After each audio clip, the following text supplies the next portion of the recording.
Episode 1. The Creation of Japan. The First Island, Kuniumi.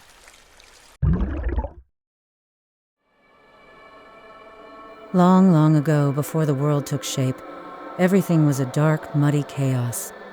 The heavenly gods ordered two deities to shape and solidify this drifting land. Izanagi, the male god, and Izanami, the female god. Together, they stood upon the floating bridge of heaven and thrust a sacred spear down into the muddy ocean. They stirred the waters deeply, making a churning sound. Koolo, koolo, Koolo, koolo, koolo. When they lifted the spear, brine dripped from its tip. The drops accumulated and formed the very first island, Onogoro Island.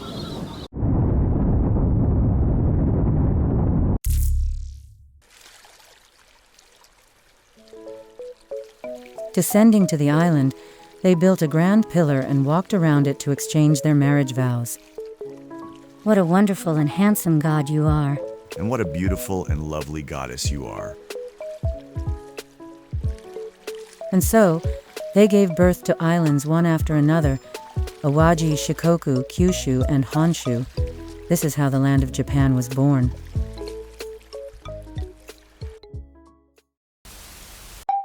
So I want you to picture this. You are standing right at the very edge of the universe. There is, literally no ground beneath your feet. There's no sky above your head. You are just staring down into this infinite, swirling, chaotic vortex of absolute nothingness. Just a void. Right, exactly. Yep. It is dark, it's totally formless, and, well, the texts actually describe it as this thick, primordial soup, like an oily sea that's somehow everything and nothing, all existing simultaneously. And I just want you to let the sheer scale of that wash over you for a second. You're standing on the precipice of a formless void. It is terrifying. It really is.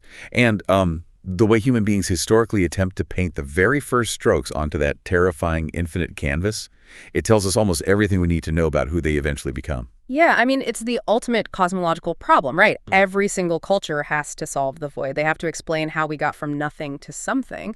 But what we're looking at today isn't just, some abstract poetic exercise. Right. The specific way this void was solved in the 8th century on the Japanese archipelago, it created a literal mechanical blueprint.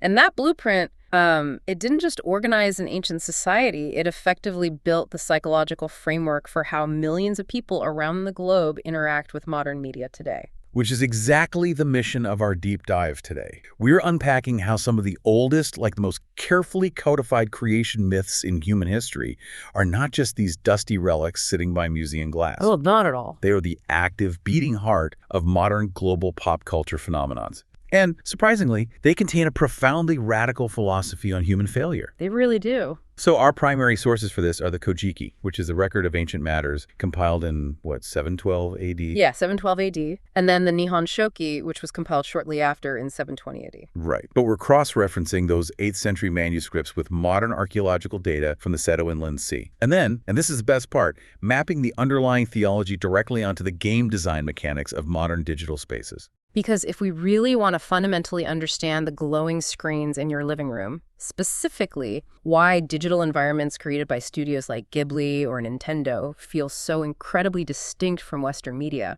we actually have to go all the way back to that primordial void. Yeah. And we have to look at how two deities were handed an ancient spear. Okay, let's unpack this because the mechanics of this are just wild. In the Kojiki, the void isn't left empty for very long. You have these two primordial creator figures, Izanagi and Izanami.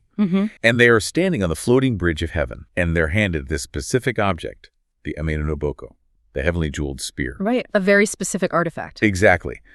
And the texts describe them plunging this spear down into that chaotic, oily ocean of the void and just physically stirring it. Yeah, they literally churn the primordial chaos until the brine coagulates. And when they pull the spear out, the drips falling from the tip, they solidify into the very first island, Onogoro-jima. Yes. When I was reading this, I honestly couldn't stop visualizing it as the ultimate cosmic DIY blender. That is actually a great way to think about it. Right, just churning up the universe.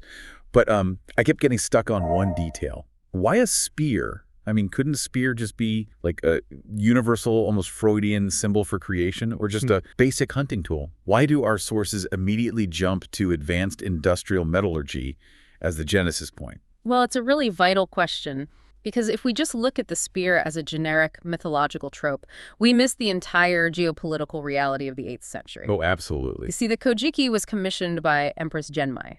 And at that time, the Yamato court was trying to consolidate absolute power over the entire Japanese archipelago. You were making a massive power grab. Precisely. They weren't just writing a fun story to entertain people. They were drafting a legally binding historical document to prove their divine right to rule. Right. And to do that, they had to absorb and, well, pacify the local mythologies of the incredibly powerful clans that surrounded them. Because, you can't just conquer people through warfare alone. You eventually run out of resources. Yeah. You have to conquer their cosmology. Yeah, you have to own the narrative. Exactly. You have to weave their local gods into your state-sponsored religion, which effectively makes your emperor the boss of their gods. Yes. That is statecraft one-on-one. Yeah. And the people the Yamato needed to appease the most were the Amma. The Amma. Right. Our historical and archaeological sources show that the Amma were the undisputed masters of the sea. They inhabited Awaji Island, which is located in the eastern part of the Seto Inland Sea. And the Seto Inland Sea is no joke. Oh, it's incredibly dangerous. It's not some placid lake. It is notorious for its treacherous currents, specifically the Naruto whirlpools. Right, those massive tidal whirlpools. Exactly. Yeah. Navigating it was quite literally a matter of life or death. Oh. And the Yamato, well, they were land-based rulers. To control the archipelago, to move their troops, to facilitate trade, they desperately needed the Amma mariners. But the sources indicate the Amma weren't just boatmen, right? Like, they had a near monopoly on advanced metallurgy. They did. And this is where the spear comes in. Archaeological excavations on Awaji Island from the Yayoi and Kofun periods, they've unearthed these extensive caches of bronze bells. Dotaku. Yes, Dotaku. And iron swords.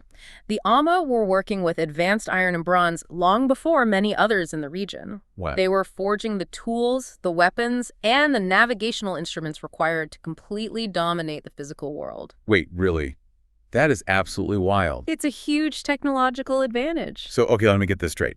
If you're the Yamato court compiling the Kojiki, and you owe your entire infrastructure, your maritime security, everything, to the Amma clan on Awaji Island, you essentially write them a massive cosmological check. You make them the absolute center of the universe. It is so clever.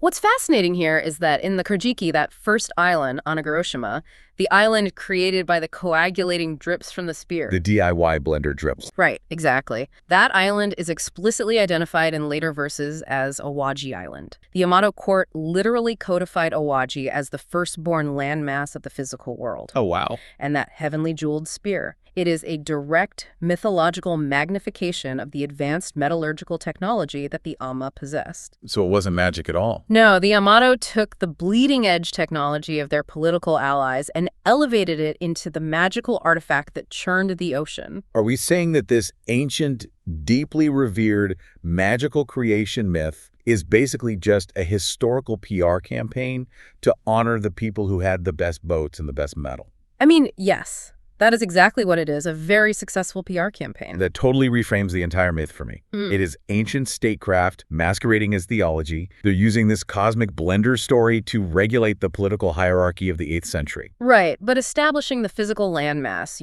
building that Genesis base camp, that's really only half the battle. Because you need people on the island. Yes, because once Izanagi and Izanami step onto Awaji Island, they have to transition from geology to biology. They have to actually start creating life. And to do that, the Yamato court needed to codify not just who owned the land, but how society itself was supposed to behave. Okay, yes. Yeah. The social protocol. And this brings us to the marriage ritual, right, which is where the cosmological mechanism of the Kojiki gets really foundly prescriptive. It does. It sets the rules. So the sources detail this ritual incredibly specifically. The two deities erect a massive pillar, the Amanomi Hashira, the heavenly pillar, and they build this grand palace around it. A physical center point. Right. And to consummate their union and create life, they have to walk around this pillar from opposite directions. It is supposed to be this ritual of perfect cosmic union. Perfect balance. Exactly. But Izanami, the female creator, she speaks first when they meet on the other side. She says, "Oh, what a fine and pleasing man." And Izanagi replies, "Oh, what a fine and pleasing woman." Right. But because she spoke first, the texts say the entire cosmological equilibrium shatters. It completely breaks. The Kojiki states explicitly that Izanagi tells her it is not good for the woman to speak first. But they proceed anyway. They do. And the result of that breached protocol is the birth of Hiruko. The leech child. Yes. Which translates to the leech child. A child born without bones, without form, severely physically compromised. And their reaction to this is just brutal. I mean, they place this boneless child into a small boat woven from reeds, and they cast him out into the open ocean. They abandon their firstborn. It's a very harsh narrative. It really is. When you read this with modern sensibilities, it feels incredibly dark. But taking into account what we just discussed about the Yamato court using this text for statecraft, this isn't just a tragic story about a disabled child, is it? This is the Yamato court actively engineering the patriarchy. Oh, it is entirely an act of political engineering. Wow. If we look back to the earlier Jomon and even parts of the Yayoi periods, there is strong archaeological and historical evidence suggesting Japanese society had significant matriarchal or matrilineal elements. Like Queen Himiko, right? Exactly. Queen Himiko, the shaman queen who ruled Yamatai, she held immense power. But by the time that the Kojiki is written in the 8th century, the Yamato court is actively transitioning to a strict, centralized, patriarchal model. Heavily influenced by Tang Dynasty China, right? Yes, taking direct cues from the mainland's bureaucratic structures. So they use the literal creation of the universe to justify the new social order. They are telling the populace, look, if the female speaks first, if you subvert the patriarchal hierarchy, you literally birth deformed monsters and break the universe. The very physics of creation demand male dominance. That is the overt political function, yes. We have to acknowledge that. But we must also look at the underlying psychological and theological function of this myth, because if we just stop at the political reading, we miss something surprisingly sophisticated. Okay, I'm intrigued. Despite the harsh political framing, this story operates as a profound mechanism to normalize failure. Wait, really? Normalize failure. Yes. Think about the standard of perfection. If the Kojiki stated that the gods stepped down, performed a flawless ritual, and instantly generated a perfect world on the first try, what does that do? It sets an impossible bar. Exactly. It establishes an expectation of immediate perfection that violates the basic laws of nature and human experience. Oh, that's a great point. I mean, even the divine architects of the universe botched the first draft. Yeah. They make a procedural error, the output is flawed, and they have to completely scrap the project. It kind of removes that paralyzing expectation of getting everything right the very first time. It allows for trial and error at a cosmic scale. But I want to dig into the physical reality of what they actually do with Hiruko. Okay. Because they put him in a reed boat, they don't bury him, they don't burn him, they just set him adrift. Yeah. Why a reed boat on the ocean? I mean, why not just, deal with the mistake permanently? Well, this is deeply tied to the maritime realities we discussed earlier with the Amma. In early Japanese culture, the ocean is not a void of destruction. It is a space of transformation and purification. This concept is known as Tokuyo no Kuni, the distant, eternal land across the sea. Eternal land. Right. So when you place something in a reed boat and set it adrift, and this is a practice that echoes in later traditions like Toranagashi, where paper lanterns are floated down rivers to guide spirits, you are not executing it. You're not destroying it. No, you are returning it to the primordial chaos to be purified and repurposed. The failure isn't destroyed, it is surrendered to the currents. Oh, wow. And the ocean actually delivers on that premise, doesn't it? Because the story of Hiruko does not end with him sinking. It certainly does not. According to the broader mythological canon that evolved over the centuries, this severely flawed, boneless child, he drifts on the oceanic currents for years. A very long time. And eventually, he washes ashore in a distant region. And when he's pulled from the water, he is transformed. He survives, he adapts, and he eventually becomes known as Ibisu. Yes, Ibisu. And Ibisu represents a massive theological pivot in Japanese culture. Because he becomes huge. Huge. By the time we reach the Muromachi and Edo periods, Ibisu has been fully integrated as one of the 7 lucky gods. He is the patron deity of fishermen, he's the protector of merchants, and he becomes the absolute god of wealth and prosperity. That is just mind-blowing. The ultimate castaway, the literal embodiment of an abandoned catastrophic mistake, physically transforms into the god of abundance. Yes. That is a staggering reframing of how a culture processes grief and failure. It completely rewires the psychological relationship with imperfection. Because if you think about it, in the Western paradigm, failure is often treated as a dead end. Yeah, a permanent mark on your record. Right, a localized disaster that must be hidden or forgotten or quickly overcome.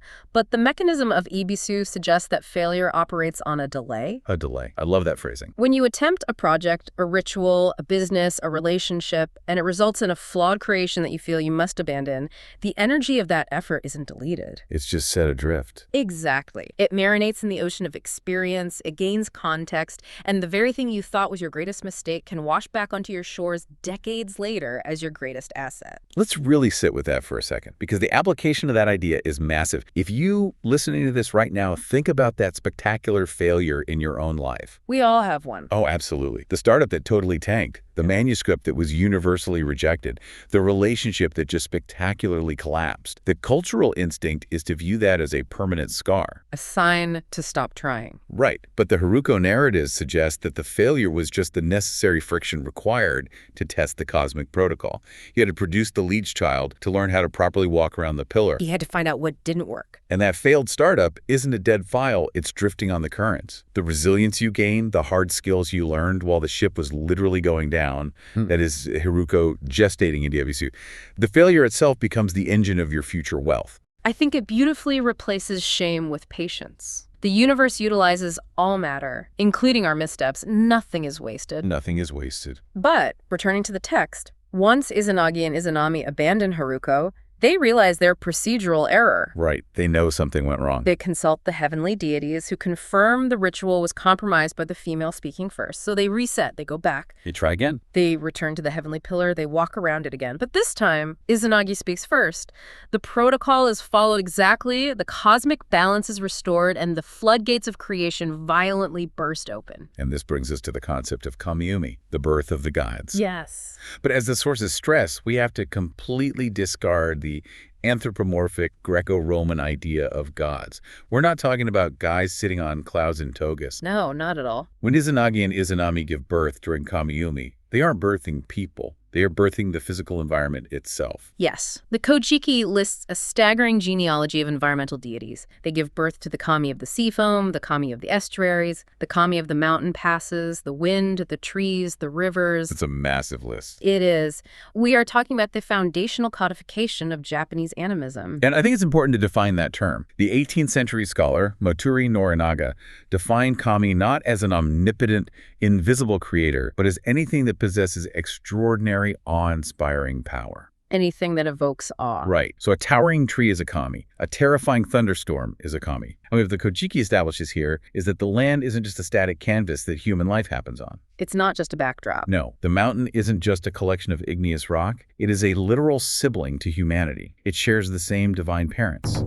The environment is born alive. Which creates a deeply spatial and environmental theology. If you contrast this with Western Genesis narratives, humanity is granted dominion over the earth. Right. The earth is a resource. Exactly. The environment is provided for human extraction. But in the Shinto paradigm established by Kamiumi, humanity does not have dominion. We're not in charge. No, humanity exists in a peer-to-peer relationship with a sentient landscape. If you pollute a river, you are not merely causing ecological damage, you are committing a spiritual transgression. Known as kigare, right? Yes, kigar. You are committing an offense against a living entity. You are bringing impurity into the family home, essentially. And here's where it gets really interesting, because this historical text bridges directly into the glowing screens in our living rooms. It absolutely does. Because this specific theology, the idea that the environment is a sentient participant demanding spatial respect, it did not die out in the 8th century. Far from it. It evolved, and it became the fundamental programming logic for modern Japanese media. Let's look at Studio Ghibli, for example. When you watch Hayao Miyazaki's Princess Mononoke, he isn't just drawing a pretty forest, he is animating the Kojiki. Oh, Princess Mononoke is perhaps the most unadulterated modern articulation of Kamiumi. In that film, the tension does not stem from a classic battle between good and evil, like a hero versus a villain. The conflict arises when industrial human expansion Irontown disrupts the ecological and spiritual balance of the sentient forest. The animals in the forest are giant, speaking kami. The boar god. Yes. And when the boar god is corrupted by an iron bullet, he doesn't just get physically sick, he becomes a demon driven by kigar, by spiritual pollution. And the forest itself is teeming with those little rattling white Kodama spirits. The tree spirits. Yeah, Miyazaki is visually rendering the animistic reality that every single tree, every single rock possesses a soul. The environment in a Ghibli film isn't a backdrop. It has immense agency. It breathes. It watches you. It's an active participant in the story. But I think it gets even more more granular when we look at video games. Yeah. Because the sources point explicitly to Nintendo and specifically to The Legend of Zelda, Breath of the Wild, and Tears of the Kingdom. Video games are a particularly fascinating medium for this theology because, unlike film, they require active spatial participation from the user. Right, you're not just watching it. Exactly. You aren't just observing the animism, you are required to navigate it. Let's talk about the mechanics of how Nintendo actually achieves this, because from a game design perspective, it's brilliant. In Western open-world games, the environment is usually a static geometry. Just a 3D model. Right, a tree is just a solid object painted to look like wood. Doesn't do anything. But in Breath of the Wild, Nintendo's developers built something they called the chemistry engine. The chemistry engine, yes. They programmed the fundamental elements of the world, Right. fire, wind, water, electricity, wood, to interact with each other systemically, without the player even needing to be there. It creates a completely self-sustaining ecosystem of cause and effect. Exactly. So, if lightning strikes a tree, the wood catches fire. The fire creates an updraft of wind. The updraft catches an apple that fell from the tree, and the fire roasts it. The world is reacting to itself. The developers literally programmed a digital animism. It's remarkable. The physics engine itself acts as the kami. It makes the digital world feel terrifyingly alive and unpredictable. And I think the most direct homage to Kamiumi within this game are the Koroks. Oh, the Koroks are the perfect example. They function as the modern interactive equivalent of the Kodama or the ancient environmental kami. So, for the uninitiated listening to this, Koroks are these tiny wooden forest spirits hidden across the massive map of Hyrule. There are hundreds of them. 900 in the first game, I believe. 900. But you don't find them by fighting monsters or like following a quest marker. You find them by paying extreme mindful attention to the environment. You have to observe the space.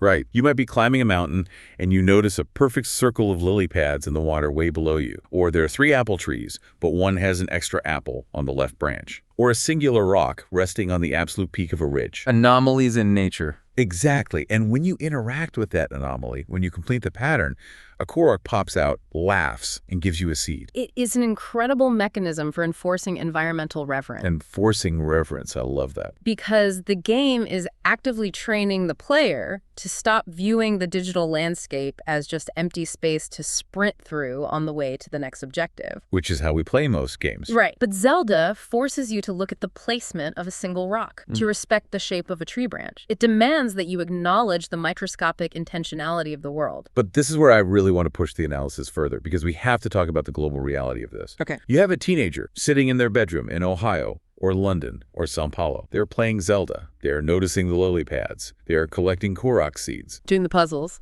Right. But they've never read the Kojiki. They have never heard of Empress Genmai or the concept of Kamiumi. By translating this deeply sacred 8th century Shinto reverence into a gamified puzzle mechanic involving digital apples and rocks, does Nintendo strip the theology of its sacredness? Does turning a religion into a video game dilute it into just meaningless pop culture? I would argue it achieves the exact opposite, actually. Really? Yes, I think it proves the incredible durability of the theology. We have to remember that Shinto, unlike many Western religions, is not heavily reliant on strict dogmatic scripture or moral commandments. There's no 10 commandments of Shinto. Exactly. It is primarily a religion of spatial awareness, of ritual purity, and of localized reverence. It is about how you exist in a space. Therefore, the theology doesn't actually require you to know the academic terminology to execute the ritual correctly. So the action itself is the prayer. Precisely. When that teenager in Ohio stops running, climbs to the top of a digital mountain, and waits silently for the sun to rise in the game just to see how the light hits a specific rock formation, they are experiencing a moment of genuine, unironic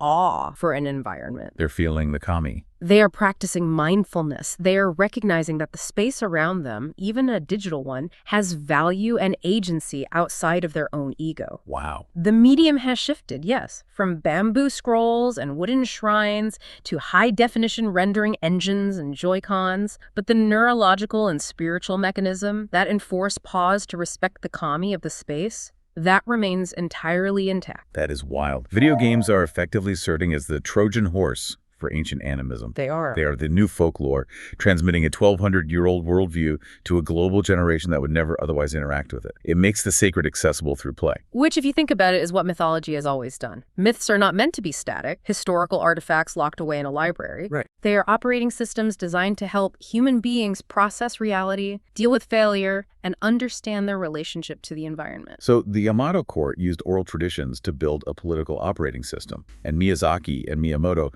used digital rendering to build an ecological operating system. Perfectly stated. The tools change, but the human need to organize the void remains exactly the same. And what a massive interconnected operating system we've uncovered today. I mean, we started at the edge of the primordial void, watching Izanagi and Izanami plunge the heavenly jeweled spear into the ocean. Turning the chaos. Right. And then we peeled back the theology to find the actual historical Ama mariners of Awaji Island, the masters of the treacherous Seto Inland Sea, whose advanced metallurgy was literally mythologized into the tool of creation. We examined how the Kojiki weaponized the marriage ritual to socially engineer an 8th century patriarchy. A massive political maneuver. Yes. But we also saw how the tragic byproduct of that ritual, the casting away of the leech child, Hiruko, evolved into the profound cultural safety net of Ibisu. The ultimate redemption arc. A system that promises us that our most devastating failures are simply gestating on the oceanic currents, waiting to return as wisdom and wealth. And we followed the subsequent birth of the living land Kamiumi, all the way from the ancient texts into the physics engines of modern video games, proving that the ancient mandate to respect the living environment is still fundamentally shaping how we play and interact with digital worlds today. It demonstrates that history isn't behind us. It is beneath us. It is the architectural foundation of the media we consume, the way we structure our societies, and ultimately, how we forgive ourselves for our own flawed first drafts. And as we close out this deep dive, I want to leave you listening at home with a thought to chew on as you move through the rest of your day. We know that the advanced iron and bronze tools of the Awaji mariners were so vital, so bleeding edge for their time, that the Yamato court codified them into the heavenly jeweled spear that created the universe. They mythologized their tech. They took the peak technology of their era and turned it into the ultimate artifact of the gods. So it really makes you wonder, 1,000 years from now, when future generations are standing on the precipice of whatever new, terrifying void they face, and they're compiling their own myths to explain the chaotic creation of our digital universe, which of the everyday mundane technologies sitting in your pocket right now will be remembered as the magical artifacts of the gods?